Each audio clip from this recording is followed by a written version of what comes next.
दोस्तों आज की इस वीडियो में मैं कॉलेज रिव्यू करने वाला हूं गवर्नमेंट इंजीनियरिंग कॉलेज अररिया का। इससे पहले मैंने almost 20 Bihar government engineering college का कॉलेज रिव्यू ऑलरेडी इस चैनल पर करके रखा है। मैंने 20 उन गवर्नमेंट इंजीनियरिंग कॉलेजों का रिव्यू करके रखा है जिसका कैंपस ऑलरेडी बनकर तैयार हो चुका है और कॉलेज अपने कैंपस में शिफ्ट भी हो चुकी है। तो मैंने इस तरह के 20 गवर्नमेंट इंजीनियरिंग कॉलेजों का रिव्यू ऑलरेडी इस चैनल पर करके रखा है। अगर आपने अभी तक उन वीडियोस को नहीं देखा है तो मैं वीडियो के डिस्क्रिप्शन बॉक्स में उस वीडियो के प्ले लिस्ट का लिंक दे दूंगा। आप सिंपली वहां से जाकर उन सारी वीडियोस को चेकआउट कर सकते हैं। तो दोस्तों हमें उम्मीद है कि बिहार गवर्नमेंट इंजीनियरिंग कॉलेजों के रिव्यू का ये सीरीज आपको काफ़ी ज़्यादा पसंद आएगा और ये सीरीज आपके लिए काफ़ी ज़्यादा हेल्पफुल रहेगी बिहार के किसी भी गवर्नमेंट इंजीनियरिंग कॉलेजों में एडमिशन लेने को लेकर।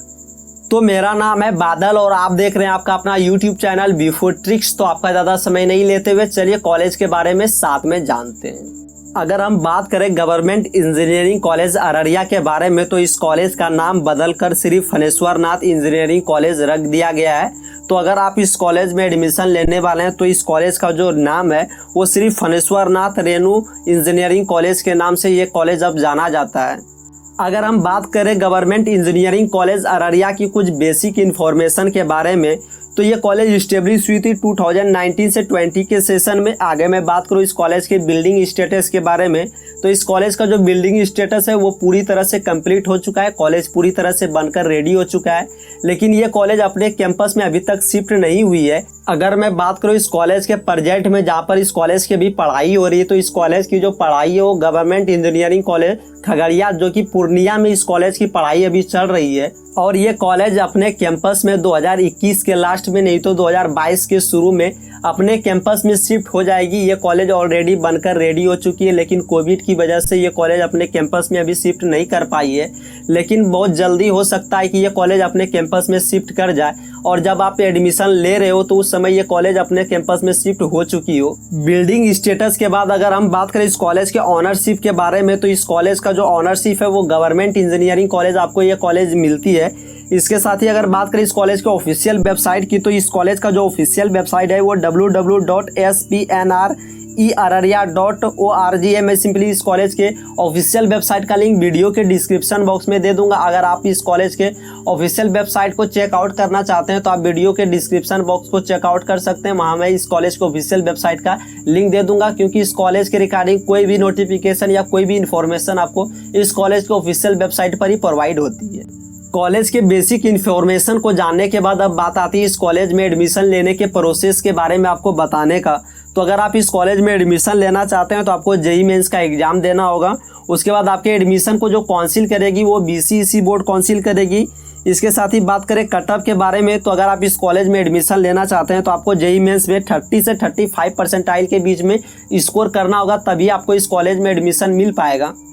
आगे बात करें इस कॉलेज में एडमिशन लेने की एलिजिबिलिटी के बारे में तो अगर आप इस कॉलेज में एडमिशन लेना चाहते हैं तो आपको 12th में मिनिमम 45% मार्क्स होने चाहिए और अगर आप एससी या एसटी बैकग्राउंड से बिलोंग करते हैं तो आपको मिनिमम 40% मार्क्स 12th में होने चाहिए इस कॉलेज में एडमिशन लेने को लेकर।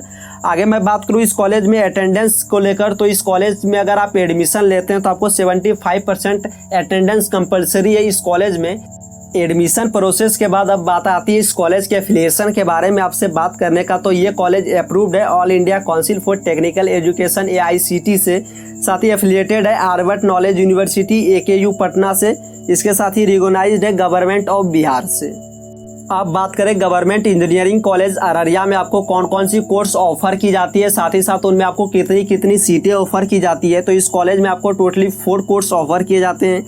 सबसे पहला है सिविल इंजीनियरिंग, दूसरा है मैकेनिकल इंजीनियरिंग, तीसरा है इलेक्ट्रिकल इंजीनियरिंग और चौथा और सबसे लास्ट है इलेक्ट्रॉनिक्स एंड कम्युनिकेशन इंजीनियरिंग, जिसमें आपको टोटली 60 सीटें इस कॉलेज में आपको ऑफर की जाती है। अब बात करें इस कॉलेज में अवेलेबल फैसिलिटी एंड सर्विस के बारे में तो इस कॉलेज के ऑफिशियल वेबसाइट पर कई सारी फैसिलिटी एंड सर्विस को मेंशन करके रखा गया है, लेकिन मैं आपको सिंपली वही फैसिलिटी एंड सर्विस के बारे में बताने वाला हूं जो इस कॉलेज में आपको अवेलेबल मिलती है। तो सबसे पहला है कंप्यूटर सेंटर जो कि आपको इस कॉलेज में अवेलेबल मिलेगी, central library, hostel, sport facility, medical facility, online फ़ी पेमेंट और आपको इस कॉलेज में फ्री वाईफाई की फैसिलिटी अवेलेबल मिलती है। आगे इस कॉलेज के ऑफिशियल वेबसाइट पर और भी कई सारी फैसिलिटी एंड सर्विस को मेंशन करके रखा गया, जैसे कि बैंक, क्लब, जिम, इस तरह की कई सारी फैसिलिटी को मेंशन करके रखा गया है। लेकिन इस कॉलेज में आपको ये सारी फैसिलिटी अवेलेबल नहीं मिलती है। आगे इस कॉलेज के ऑफिशियल वेबसाइट पर आपको एक लॉगिन पोर्टल की भी फैसिलिटी दी गई है, जिसमें से आपको 3 ऑप्शन दिए जाते हैं: एडमिन पैनल, फैकल्टी लॉगिन और स्टूडेंट लॉगिन का। स्टूडेंट लॉगिन में अगर आप अपना आईडी और पासवर्ड जो कि आपको कॉलेज की तरफ से प्रोवाइड की जाती है वो अगर इंटर करते हैं तो आपको आपके बीटेक के रिगार्डिंग सारी इन्फॉर्मेशन आपको वहाँ पर दिखेगी कि आपने किस सेमेस्टर में कितना स्कोर किया है, आपने कितना फ़ी पेमेंट किया है। इस तरह की सारी जो भी बेसिक इन्फॉर्मेशन आपके बीटेक के रिगार्डिंग होगी वो सारी इस स्टूडेंट लॉगिन पैनल पर आपको अवेलेबल मिलेगी। आगे अब बात आती है इस कॉलेज के फीस स्ट्रक्चर के बारे में आपसे बात करने का। तो इस कॉलेज की जो फीस स्ट्रक्चर है उसमें आपको एडमिशन फ़ी 2500 रुपये वन टाइम पे करना होता है। साथ ही रजिस्ट्रेशन फ़ी आपको 2100 रुपये वन टाइम पे करना होता है। एग्ज़ाम फ़ी 3200 रुपये वो आपको ईच सेमेस्टर यानी कि पर सेमेस्टर पे करना होता है।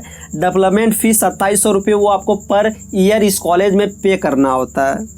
फी स्ट्रक्चर में आगे बात आती है इस कॉलेज के हॉस्टल फ़ी और मेस चार्ज के बारे में आपसे बात करने का। तो इस कॉलेज की जो हॉस्टल फ़ी और मेस चार्ज है उसके बारे में मुझे ज़्यादा पता नहीं है, क्योंकि ये कॉलेज अभी तक अपने कैंपस में शिफ्ट नहीं हुई है, जिससे कि मुझे इस कॉलेज की जो हॉस्टल फ़ी और मेस चार्ज के बारे में ज़्यादा पता नहीं चल पाया। फी स्ट्रक्चर के बाद अब बात आती है इस कॉलेज की हॉस्टल और उसकी कैपेसिटी के बारे में आपसे बात करने का। तो इस कॉलेज में बॉयज़ के लिए 2 हॉस्टल बनाए गए हैं जिसकी कुल कैपेसिटी 300 है। आगे गर्ल्स के लिए 1 हॉस्टल बनाए गए हैं जिसकी कुल कैपेसिटी 150 है। इसके साथ ही मैं बात करूँ तो इस कॉलेज में आपको फर्स्ट सेमेस्टर में हॉस्टल प्रोवाइड नहीं होती है। अगर आप बॉयज़ कैंडिडेट है तो आपको इस कॉलेज में फर्स्ट सेमेस्टर में नहीं होगी, और अगर आप गर्ल्स कैंडिडेट है तो आपको इस कॉलेज में फर्स्ट सेमेस्टर में ही हॉस्टल प्रोवाइड हो जाएगी। कॉलेज की हॉस्टल और उसकी कैपेसिटी के बारे में बात करने के बाद अब बात आती है इस कॉलेज के प्लेसमेंट रिकॉर्ड के बारे में आपसे बात करने का। तो इस कॉलेज के ऑफिशियल वेबसाइट पर प्लेसमेंट को लेकर अभी कोई भी डाटा अवेलेबल नहीं है, क्योंकि इस कॉलेज से जो फर्स्ट बैच है वो 2023 में इस कॉलेज से पास आउट होगा। तो 2023 तक इस कॉलेज में प्लेसमेंट को लेकर अभी तक कोई डाटा अवेलेबल नहीं होगी। 2023 के बाद देखा जाएगा कि इस कॉलेज में कितने स्टूडेंट का प्लेसमेंट हो पाया है। आगे मैं बात करूँ इस कॉलेज के एक्स्ट्रा फैसिलिटी की। तो इस कॉलेज में जो आपको एक्स्ट्रा फैसिलिटी दी जाती है वो है आपको इस कॉलेज में 24/7 आपको पावर सप्लाई मिलती है। 24/7 आपको फ्री वाईफाई की फैसिलिटी इस कॉलेज में प्रोवाइड की जाती है। साथ ही अगर आप इस कॉलेज में एडमिशन लेते हैं तो आपको बिहार स्टूडेंट क्रेडिट कार्ड पर लोन इस कॉलेज में आसानी से प्रोवाइड की जाएगी। नेक्स्ट बात आती है कि अगर आप इस कॉलेज में एडमिशन पॉलिटेक्निक करने के बाद लेना चाहते हैं तो आप इस कॉलेज में बीटेक में एडमिशन लेने के लिए लेटरल एंट्री ले सकते हैं पॉलिटेक्निक करने के बाद। अब सबसे इम्पॉर्टेंट पॉइंट आते हैं कि इस कॉलेज की जो फैकल्टी है वो आपको किस तरह की मिलती है। तो इस कॉलेज की जो फैकल्टी है वो सारे आपको MBA M.Tech किए हुए मिलेंगे, जो कि आपको काफ़ी ज़्यादा सपोर्टिव नेचर के भी मिलेंगे। आपको काफ़ी सारे हेल्प भी करेंगे टीचर किसी भी प्रॉब्लम या किसी भी इशू को लेकर। अभी प्रेजेंट में इस कॉलेज में काफ़ी कम टीचर अवेलेबल है, लेकिन जब ये कॉलेज अपने कैंपस में शिफ्ट हो जाएगा तो आपको काफ़ी सारे नए फैकल्टी और बेहतर फैकल्टी भी देखने को इस कॉलेज में मिलेगी। नेक्स्ट अगर मैं बात करूँ इस कॉलेज के लाइब्रेरी के बारे में, तो इस कॉलेज की जो लाइब्रेरी है उसमें आपको आपके ब्रांच के रिगार्डिंग सभी सेमेस्टर के एवरेज बुक्स आसानी से अवेलेबल मिल जाएगी। लेकिन जब ये कॉलेज अपने कैंपस में शिफ्ट हो जाएगी तो आपको इस कॉलेज में काफ़ी सारे नए और आपके सारे बुक्स आसानी से किसी भी सेमेस्टर के और किसी भी ब्रांच के आसानी से इस कॉलेज में आपको अवेलेबल मिल जाएगी। अब जो सबसे इम्पोर्टेंट बात आपको इस कॉलेज को लेकर आ रही होगी कि भैया इस कॉलेज में रैगिंग होती है या नहीं होती है, तो मैं आपको बता दूं कि किसी भी इंजीनियरिंग कॉलेज में अब उतनी रैगिंग नहीं होती है जिस तरह की रैगिंग पहले होती थी। आपको इस कॉलेज में उतनी रैगिंग नहीं मिलेगी, लेकिन मैं ये भी नहीं कहूँगा कि इस कॉलेज में रैगिंग नहीं होती है। तो अगर मैं ओवरऑल बात करूँ इस कॉलेज में एडमिशन लेने को लेकर, तो अगर आपको ये इस कॉलेज में एडमिशन मिल रहा है तो आप इस कॉलेज में एडमिशन ले सकते हैं। ये कॉलेज आपके लिए एक बेहतर कॉलेज हो सकता है। तो दोस्तों इस कॉलेज के रिगार्डिंग मैंने सारी बेसिक इन्फॉर्मेशन आगे इस वीडियो में आपसे शेयर कर दिया है। हमें उम्मीद है कि इस वीडियो को कंटिन्यू एंड तक देखने के बाद आपको ये वीडियो काफ़ी ज़्यादा इन्फॉर्मेटिव लगी होगी। और अगर आपको अभी भी इस कॉलेज के रिगार्डिंग कोई भी डाउट रह गई हो तो आप नीचे कमेंट बॉक्स में पूछ सकते हैं, नहीं तो मैं वीडियो के डिस्क्रिप्शन बॉक्स में इस कॉलेज के एक सीनियर का इंस्टा का लिंक दे दूंगा। आप और ज़्यादा जानकारी के लिए उससे मैसेज पर या तो इंस्टाग्राम पर चैट कर सकते हैं। आपको इस कॉलेज के रिगार्डिंग और भी बेहतर इन्फॉर्मेशन आपको आपके इसी कॉलेज के सीनियर आपको दे देंगे। तो दोस्तों इस कॉलेज की कंप्लीट रिव्यू मैंने इस वीडियो में आपके साथ शेयर कर दिया है। साथ ही साथ अगर आपको काउंसलिंग से रिलेटेड कोई भी प्रॉब्लम हो तो आप मुझे इंस्टाग्राम पर मैसेज कर सकते हैं। मैं अपने इंस्टाग्राम का लिंक वीडियो के डिस्क्रिप्शन बॉक्स में दे दूंगा।